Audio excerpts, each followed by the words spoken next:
Hey everyone, it's me, Arthur Kade. So last time I saw you, Grace Helbig, you had this show on E! Now I'm sitting here in these full screen, these offices. I want to move in here. I want to move our whole studio in here. Oh, yeah.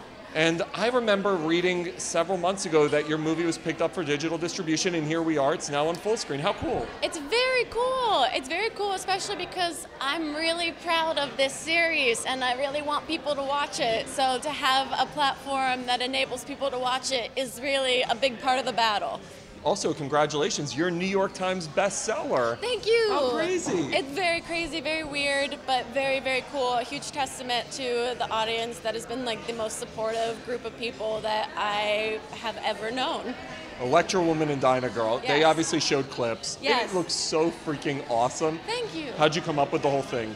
Well, Hannah had actually created a series with a friend of hers, and they sold it to Nerdist. Nerdist got absorbed into Legendary. Legendary had this property, Electra Woman Dyna Girl, which is a series from the 70s by Sid and Marty Krofft. And the two properties had really similar storylines of friendship and superheroes, so they were easily combined into one.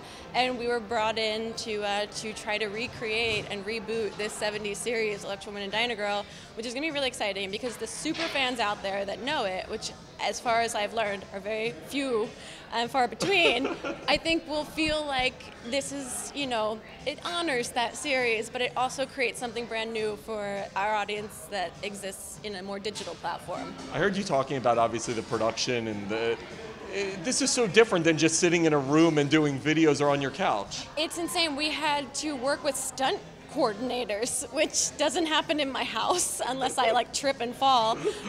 It was really so outside of Hannah and I's comfort zone, but something that we love doing and love doing together, because having your good friend next to you while you're learning how to like punch and slam a guy's head into a car door is really, really helpful, because you feel really vulnerable in front of an entire crew of people. We shot this up in Vancouver, so we were in a location we weren't familiar with a crew we didn't know that were all so wonderful, and it was really great to kind of tackle something so new with a friend that's so familiar. The book, tell me all about it. Grace and Style, The Art of Pretending You Have It. It's a comedy style guide for the millennial audience, I guess you could say. It's actually for anyone. It's a real tongue-in-cheek style guide, but it also, it got very deep and personal in a lot of the book as well. So it's a nice balance of like absolute absurd ridiculousness and real like personal thoughts and stories about my journey through fashion and beauty and style. You just told me you're 30, I'm 37. Yes. I was like joking around, I'm like, I walked with the dinosaurs after being here. You see these young kids, Alexis, Issa, they're like the next generation right behind you, but you were kind of the pioneer. Do they look at you like that's the elder statesman? Maybe. I also don't think I was necessarily the pioneer. I feel like I came in right after the first wave of pioneers, the Lisa Novas of the world, the Shay Carls of the world that had created Maker and those sort of studios. And I think I came in right after them, but to see people like Alexis and Issa, it's incredible. They have such savvy business sense at such a young age.